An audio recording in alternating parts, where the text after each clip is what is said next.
So the other side asked me to make a video correcting what I said in a previous video called I Made Love to Mark Foster's Higher Self.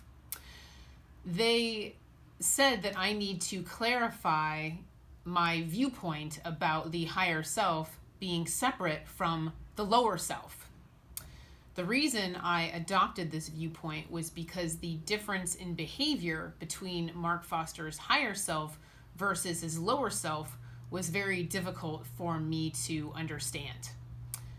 For my own mental health and well-being, I essentially had to adopt the viewpoint that his higher self was completely separate from his lower self. Unfortunately, that is not aligned with truth. So the other side asked me to make this video letting you know that the higher self and the lower self are connected. They're not separate.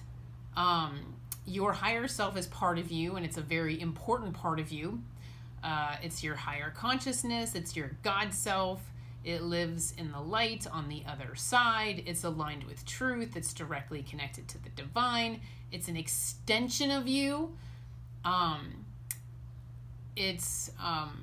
Your higher self and your lower self are connected. They're not separate. It's you in your most perfect angelic form. And your higher self also has your personality. Your higher self can joke around. And so they wanted you guys to know that the higher self is connected to your lower self. It's not separate. So I apologize if I confused anybody in my previous video. I really didn't mean to. It was a belief that I myself adopted, and Mark's higher self would correct me all the time. He would come through and say, same thing, still me, my soul. same thing, like trying to get me to like see them as the same, but it just wasn't happening. I was in denial because things just didn't make sense to me.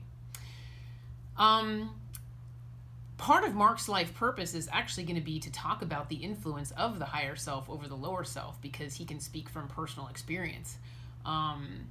He's being asked to keep a daily journal of his thoughts and feelings because this information is going to be very valuable to people, because he'll be able to speak on this subject, and memories fade. So it's going to be important for him to record his experiences in a journal so that can help him remember it later.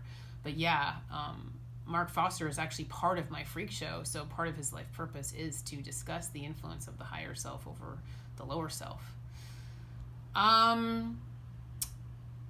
Do you want to be connected to your higher self? Yes. Your higher self is an all-knowing angelic being, so that's where your divine guidance comes from. You know, if you get that sour feeling in your stomach, that's your higher self sending you those gut feelings. There's intelligence there, because your higher self is all-knowing. So I encourage you guys to meditate and tune into your higher selves yourself and say, hey, what are you doing over there? Do you have any information for me? What would you like to say? Am I on path? Am I off path? What would you like me to be doing? Is there anything I'm not doing that I should be doing? That kind of thing. So don't be afraid to meditate and tune into them directly and see what information they have to share with you. I will include links to some videos that I've made about the higher self, so you can learn more about it. The higher self and the collective consciousness, how to improve your connection to your higher self, all that fun stuff. But yeah, that connection matters. It's, if you can move your ego aside and any fear, darkness aside, and align yourself with your higher self, it's a higher level of existence, because you're closer to your God self and you're closer to the divine himself. You're holding his hand. So it's a higher vibrational existence. So yeah, I encourage you guys to foster that connection, because it's an important one. And in the meantime, take care and be well. Thank you.